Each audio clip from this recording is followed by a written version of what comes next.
Dear students, this is lecture number 27 in supply chain management. Let us see the questions of the last lecture. The first question is, a firm should consider outsourcing if the growth in surplus is dash and increase in risk is dash. So the answer is, growth in surplus is large and increase in risk is small. Second question, third-party organizations can use dash at various levels to reduce the cost. The answer is aggregation. Third question, a company should not outsource its core functionality of product.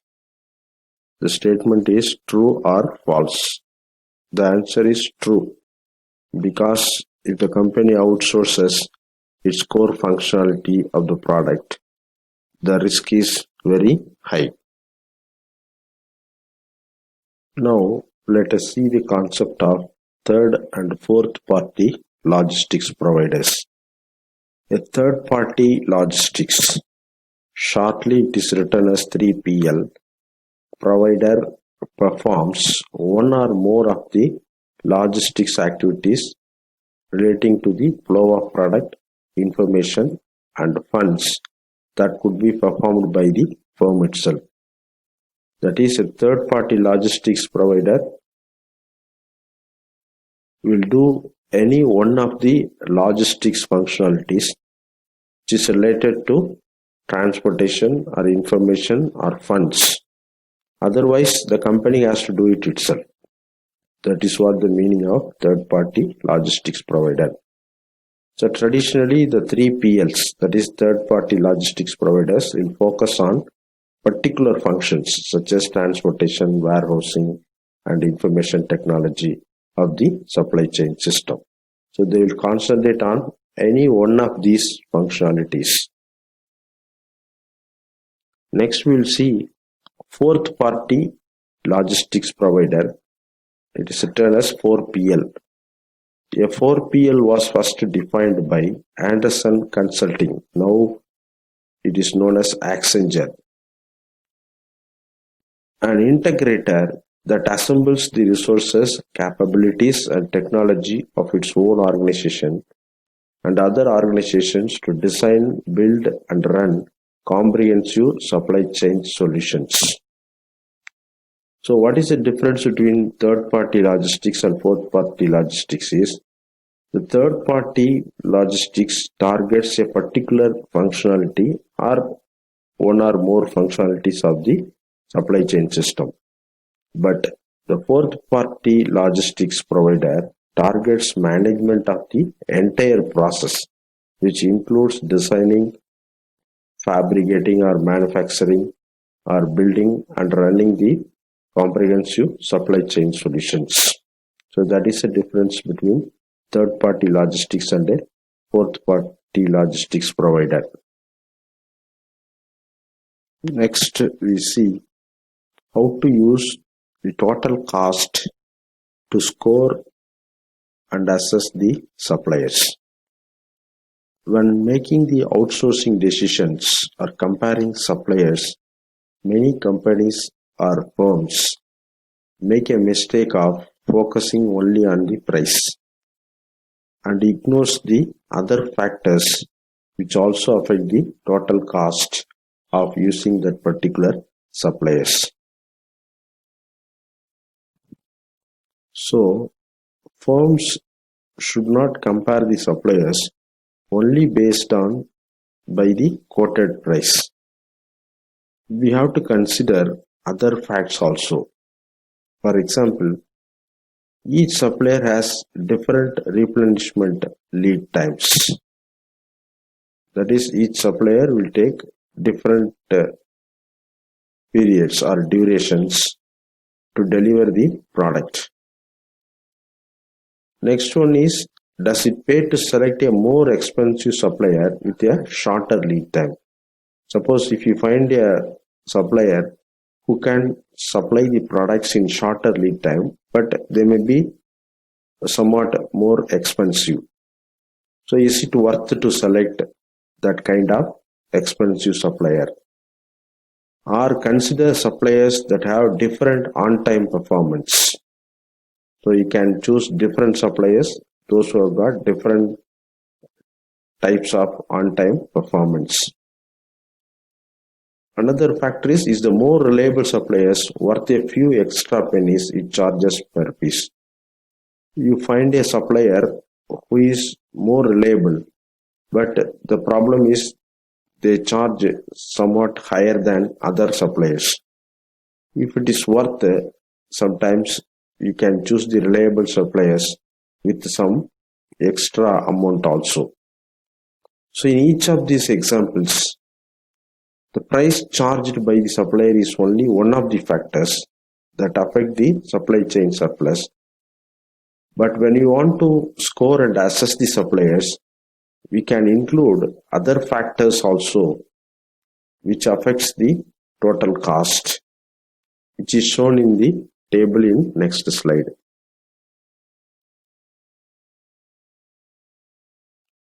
If you see this slide, we can see different performance categories and how it is reflect on various components and whether it is quantifiable or not.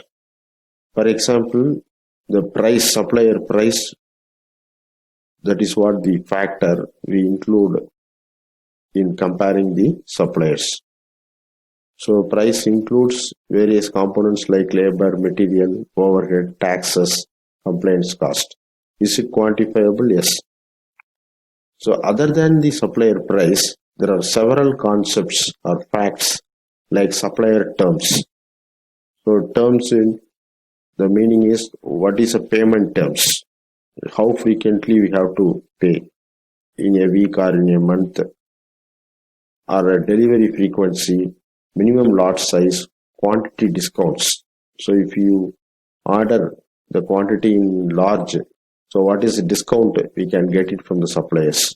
So all these things also play a role in comparing the supplier. It is also quantifiable. And delivery cost. So whether the supplier will take care of the transportation cost from source to destination, packaging cost, then inventory cost. Inventory cost include raw material, in process and finished goods, in transit inventory, finished goods inventory in supply chain, and warehousing cost, quality cost, reputation, other costs like exchange rate, taxes, support, whether they give support for management and administrative support, and supplier capabilities. So all these factors are also to be considered when you want to compare the suppliers before we choose the particular supplier for outsourcing. The next topic is supplier selection, actions and negotiations. Before selecting suppliers, a firm or company to decide to go for a single sourcing or multiple suppliers. That is whether we are going to outsource the functionality to the single supplier or multiple suppliers. The single sourcing guarantees the supplier sufficient business when the supplier has to make a significant buyer-specific investment. The buyer-specific investment may take the form of plant and equipment designed to produce a part that is specific to the buyer, or may take the form of expertise that needs to be developed. The single sourcing guarantees the supplier to get enough business, particularly when the third party has to make investment on purchasing the manufacturer specific machines or plant equipments so that it can produce a part that is specific to the particular manufacturer. That means for the particular manufacturer only, the third party is making a lot of investment to buy the equipments or to recruit the people with the expertise in designing or building the product. In that case, the company or firm should go for single sourcing only. because then only the third party will be ready to make such a lot of investment in buying the equipments or recruiting the people so that it can supply the products in time. For example, single sourcing is used in automotive industry for parts such as seats or horns or products like wipers, like that, because they must arrive in the sequence of productions. Because you might have seen the assembly of cars. The car assembly will go in a pipeline in a very faster rate. So all the parts should be ready so that the production pipeline should go constantly in a particular speed. So coordinating such sequencing is impossible with the multiple sources. So there are some scenarios single sourcing is better and it is must also. Now, how to decide the number of suppliers? So a good test mechanism of whether a firm has the right number of suppliers is to analyze what impact the deleting and adding a supplier will have. That means to decide the number of suppliers, we should consider if we add the particular suppliers or one more supplier, what will be the impact in the supply chain system in terms of cost and performance. Or if I delete one suppliers, what will be the impact on the performance and the total cost of the supply chain system, so that we can come to the conclusion what is the right number of suppliers required for the particular supply chain system.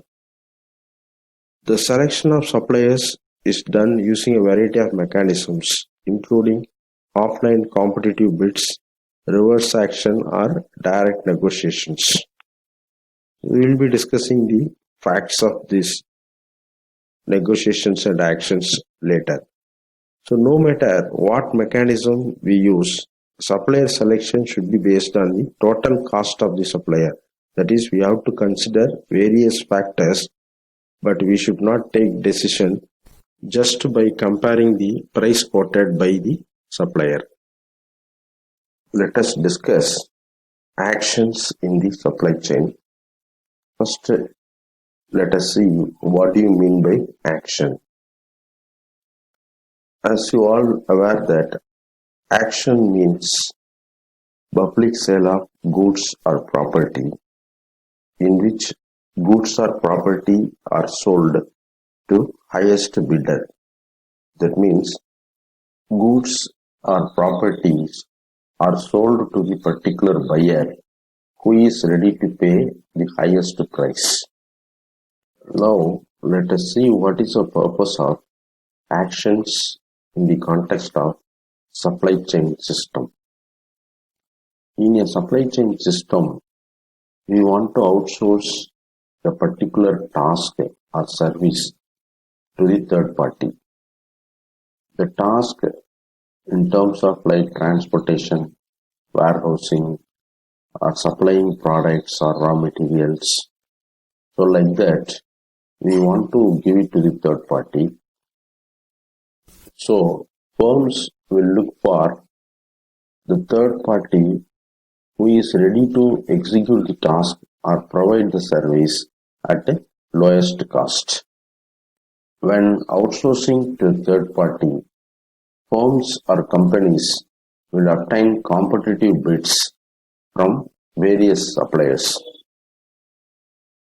From these competitive bids, the company will choose the particular third party with the lowest cost. But in recent years, there is a concept of reverse actions on the internet. In reverse action, the traditional roles of buyer and seller are reversed.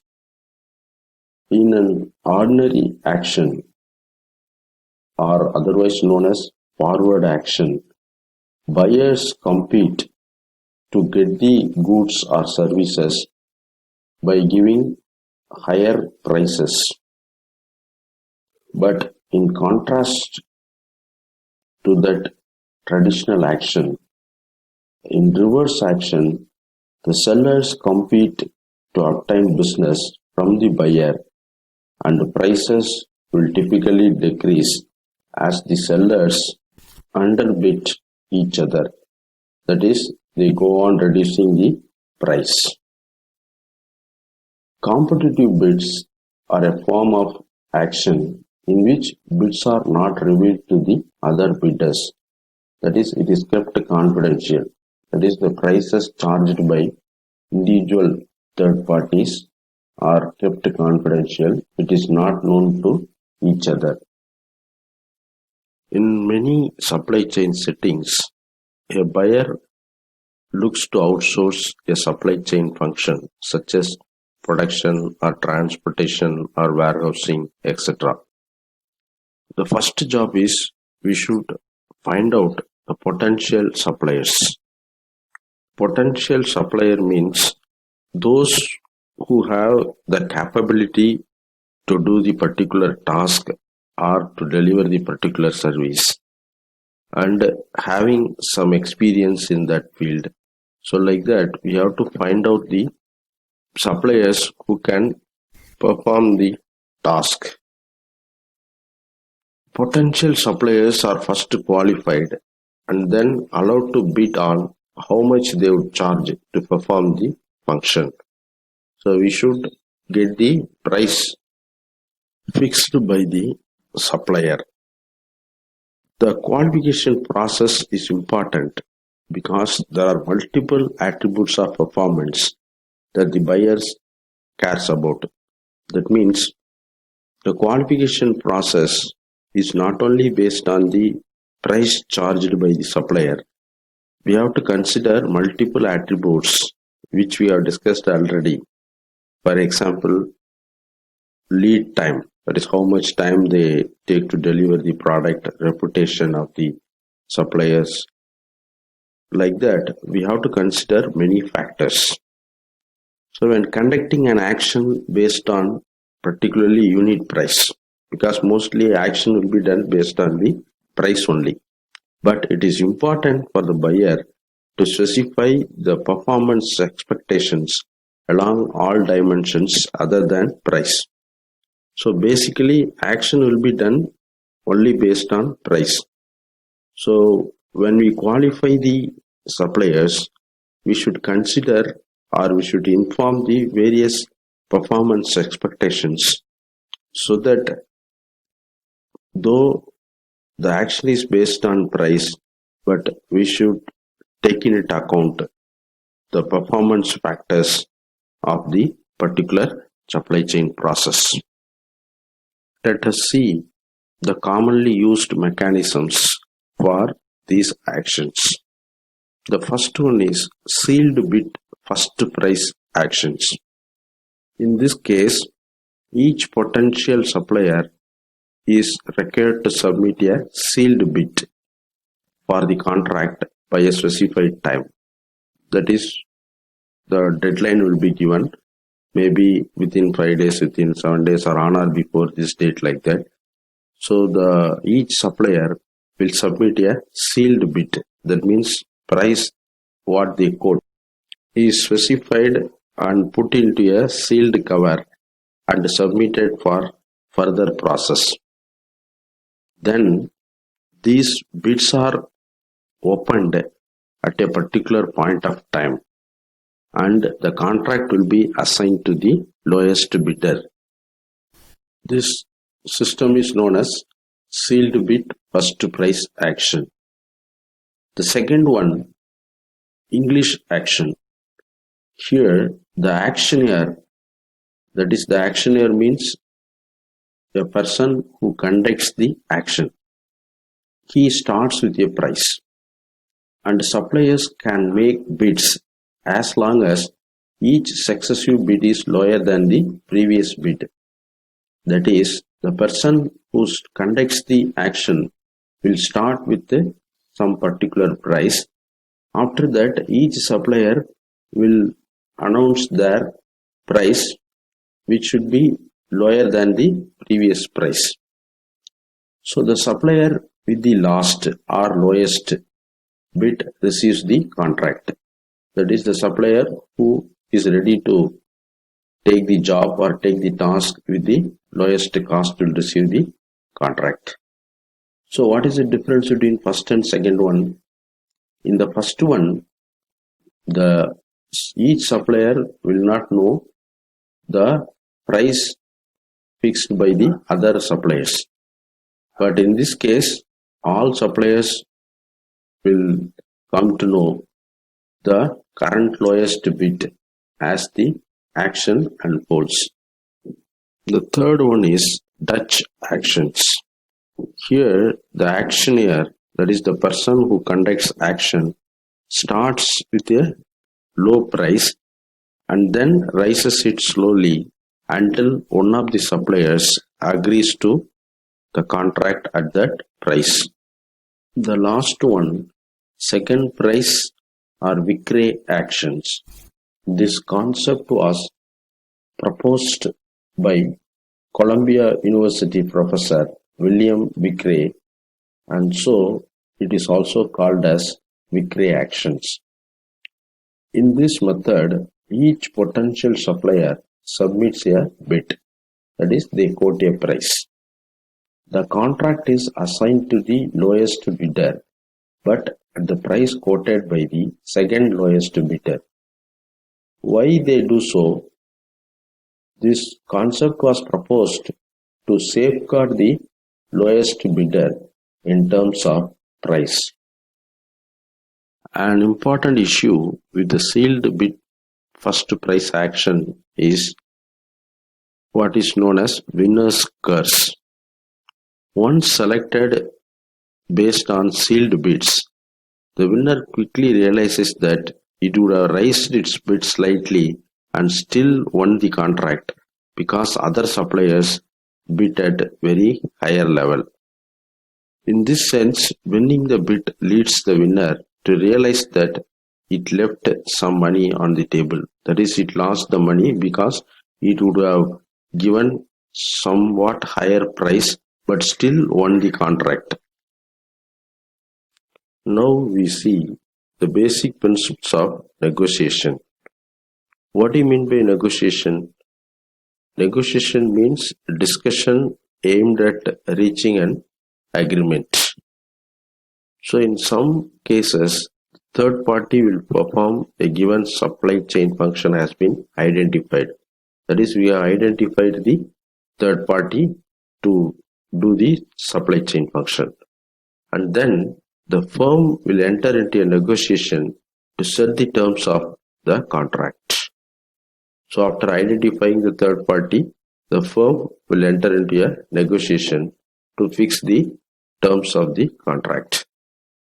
Negotiation is likely to result in a positive outcome only if the value the buyer places on outsourcing the supply chain function to this supplier is at least as large as the value the supplier places on performing the function for the buyer.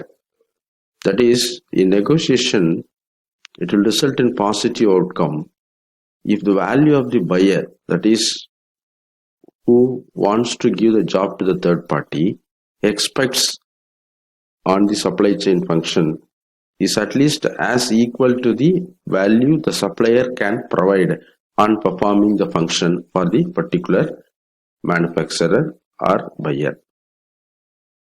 The value that a supplier places on performing a function is influenced by cost and also other alternatives that are available for its existing capacity. Similarly, the value that the buyer places is also influenced by the cost of performing the function in-house and the price available from alternative suppliers. So the difference between the values of the buyer and seller is referred to as bargaining surplus. The goal of each negotiating party is to capture as much of the bargaining surplus as possible. That is, the buyer will try to minimize the price. At the same time, the third party will try to, or suppliers will try to increase the price as much as possible. So both will try to increase their benefits. That is what we call it as bargaining surplus. That is the difference between the values of the buyer and seller is called as bargaining surplus. Finally, after negotiation, both will come into the agreement by compromising one or two factors by each parties. Students, answer for these questions.